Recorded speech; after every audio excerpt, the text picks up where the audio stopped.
বেআইনিভাবে ভোটার তালিকায় নাম তোলার অভিযোগ, আর এই অভিযোগে বারুইপুর এবং বয়নার 2 ইআরও এবং এইআরও এবং এক ডেটা এন্ট্রি অপারেটরের বিরুদ্ধে এফআইআর দায়েরের নির্দেশ দিয়েছিল নির্বাচন কমিশন। রাজ্যকে এই নির্দেশ দিয়ে মুখ্য সচিবকে চিঠিও দিয়েছিল নির্বাচন কমিশন, কিন্তু কমিশনের সেই নির্দেশ সত্ত্বেও এখনো এফআইআর দায়ের হয়নি। আর অন্যদিকে এসআইআর শুনানিতে বসিরহাট 2 এর বিডিও সৌমিত্র প্রতিম প্রধানের বিরুদ্ধে গুরুতর অভিযোগ উঠছে। নির্বাচন কমিশনকে না জানিয়েই 11 জন কর্মকর্তা নিয়োগ করেন বসিরহাট 2 এর বিডিও। বসিরহাট 2 এর বিডিও সাসপেন্ড করে বিভাগীয় তদন্তের শুরুর নির্দেশ দিয়েছিল নির্বাচন কমিশন। বসিরহাট 2 এর বিডিও সৌমিত্র প্রতিম প্রধানের বিরুদ্ধে ব্যবস্থা না নেওয়ার অভিযোগ রয়েছে রাজ্যের বিরুদ্ধে। সরাসরি কথা বলবো এই মুহূর্তে রুমা পাল আমাদের সঙ্গে রয়েছেন। রুমা, এর আগেই আমরা জানি এফআইআর দায়েরের নির্দেশ দিয়েছিল নির্বাচন কমিশন, কিন্তু সেই এফআইআর দায়ের এখনো পর্যন্ত হয়নি, যার পরিপ্রেক্ষিতে ডেকে পাঠানো হয় মুখ্য সচিবকে। আর এবার একেবারে সময় বেঁধে ডেডলাইন বেঁধে দিল নির্বাচন কমিশন। ঠিক কি নির্দেশ দেওয়া হয়েছে? দেখো, জানিয়ে রাখি, কালকে কিন্তু মুখ্য সচিবকে তলব করা হয়েছিল নির্বাচন কমিশনে, এবং যা জানা যাচ্ছে যে এই 2 জন ইআরও এবং 2 জন এইআরওর বিরুদ্ধে কিন্তু এফআইআর করতে হবে, অর্থাৎ ব্যবস্থা নিতে হবে, এবং সেই ব্যবস্থা নিতে হবে 17 ফেব্রুয়ারির মধ্যে। কারণ 17 ফেব্রুয়ারি কিন্তু ডেডলাইন বেঁধে দেওয়া হয়েছে, রিপোর্ট পাঠাতে হবে নির্বাচন কমিশনে।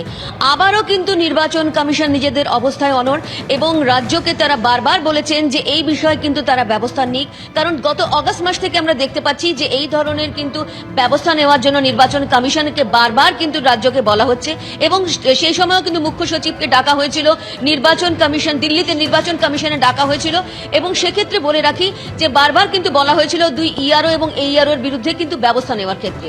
এফআইআর কিন্তু লঞ্চ করা হয়নি। তারপর কি হলো, নির্বাচন কমিশন কিন্তু জেলা নির্বাচনী আধিকারিকদের বলেন যে সংশ্লিষ্ট যে ইআরও এবং এইআরও রয়েছে তাদের বিরুদ্ধে এফআইআর করুক। দেখা যায় যে জেলা নির্বাচনী আধিকারিকরাও কিন্তু সেক্ষেত্রে করেনি।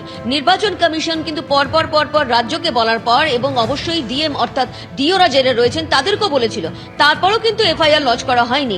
এরপর কিন্তু সরাসরি আবারও মুখ্য সচিবকে তলব করা হলো নির্বাচন কমিশনে, দিল্লিতে নির্বাচন কমিশনে, সেখানে সশরীরে তিনি উপস্থিত থাকলেন, এবং তারপর যা জানা যাচ্ছে যে এই 2 ইআরও এবং এইআরওর বিরুদ্ধে কিন্তু ব্যবস্থা গ্রহণ করতে হবে। আমার সঙ্গে থাকো মুখ্য সচিব নন্দিনী চক্রবর্তী, তাকে ডেকে পাঠানো হয়, এবং গতকালই মুখ্য নির্বাচন কমিশনার জ্ঞানেশ কুমারের সঙ্গে প্রায় 1 ঘন্টা তিনি বৈঠক করেছেন, এবং সেই বৈঠকের পর এমনই নির্দেশ নির্বাচন কমিশনের 4 অফিসার এবং 1 ডেটা এন্ট্রি অফিসারের বিরুদ্ধে এফআইআর এর নির্দেশ অমান্য।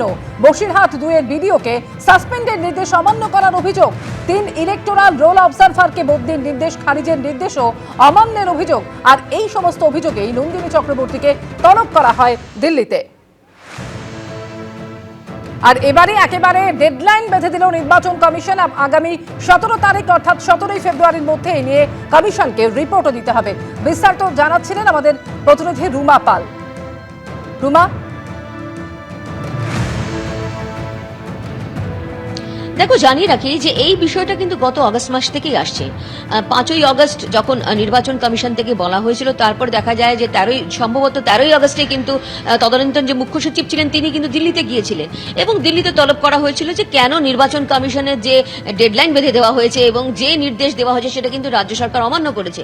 সেক্ষেত্রে মুখ্য সচিব গিয়েছিলেন, পরবর্তীতে আবার রাজ্য সরকার আবার চিঠি পত্র আদান প্রদান হয়।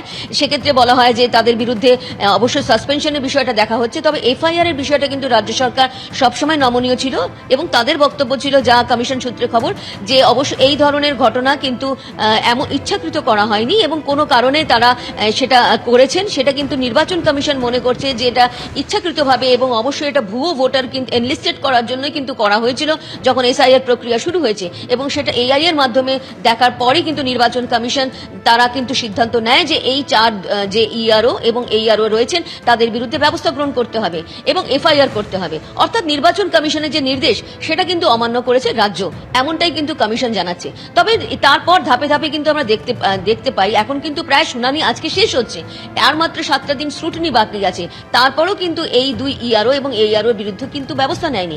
দেখো, প্রথমে একটু মনে করিয়ে দিই যে এটা কিন্তু একটা প্রথম লিস্ট ছিল, তারপরে কিন্তু আরো অনেক লিস্ট নির্বাচন কমিশন এসেছিল যাদের বিরুদ্ধে কিন্তু ব্যবস্থা গ্রহণের করতে হবে বলা হয়েছিল, কিন্তু সেটা কিন্তু করা হয়নি। প্রথম লিস্ট সেই গত অগস্ট মাস থেকেই ঘুরছে এবং সেই পরেও কিন্তু দেখা যাচ্ছে যে মুখ্য সচিবকে তলব করা হচ্ছে এবং বারবার বলা হচ্ছে যে রাজ্যের তরফ থেকে ব্যবস্থা নিতে। অর্থাৎ প্রশ্ন উঠছে, তাহলে কি নির্বাচন কমিশন শুধুমাত্র নির্দেশ দিয়েই কি তারা থাকছেন, কোনোভাবে ব্যবস্থা গ্রহণ করছেন না? অন্যদিকে রাজ্যের তরফ থেকেও কিন্তু তাদের চিঠি আদান প্রদান হচ্ছে যে তারা এই ধরনের যে নির্বাচন কমিশন নির্দেশ দিয়েছে তারা সেই ব্যবস্থা নিচ্ছে। তবে নির্বাচন কমিশন নির্দেশ দিয়েছে এফআইআর করার ক্ষেত্রে, সেটা কিন্তু রাজ্য নেয়নি। এখন আবারও নির্দেশ দেওয়া হয়েছে, ডেডলাইন বেঁধে দেওয়া হয়েছে, 17 তারিখ ডেডলাইন বেঁধে দেওয়া হয়েছে এবং রিপোর্ট দিতে হবে 17 তারিখ। অর্থাৎ 17 তারিখের মধ্যেই কিন্তু এই 4 আধিকারিকদের বিরুদ্ধে ব্যবস্থা গ্রহণ করতে হবে। এখন দেখা রাজ্যের তরফ থেকে কি পদক্ষেপ নেওয়া হয়, কারণ নির্বাচন কমিশন গত আগস্ট মাস থেকে এখনো পর্যন্ত তারা বারবার বলেছেন এবং তার বারবার ডেডলাইন বেঁধে দিয়েছেন। একটা এই প্রসঙ্গে কথা বলে রাখি, যেমন কালকে যখন ভিডিও কনফারেন্স হয়েছে এবং সেখানে দেখা গেছে মুখ্য নির্বাচন কমিশনার কিন্তু রীতিমতো যে জেলা নির্বাচনী আধিকারিক রয়েছে তাদেরকে কিন্তু বিদেশি যারা ভোটার সংযোজনের ক্ষেত্রে কিন্তু একটা হুঁশিয়ারি দিয়েছে। কি হুঁশিয়ারি দিয়েছিল? সেখানে বলেছিল যে 1 বছর 2 বছর 5 বছর পরও কিন্তু তাহলে তাদের বিরুদ্ধে ব্যবস্থা গ্রহণ করতে পারবে কমিশন। অর্থাৎ এখানে কিন্তু বারবার নির্বাচন কমিশন বারবার একদম একটা আলটিমেটাম দিচ্ছে এবং ডেডলাইন বেঁধে দিচ্ছে, বারবার কিন্তু সেই ব্যবস্থা গ্রহণ করতে বলছে। অর্থাৎ নির্বাচন কমিশন কিন্তু নিজেদের অবস্থানে অনড়। এখন দেখার রাজ্য সরকার কি পদক্ষেপ নেয়। ধন্যবাদ রুমা।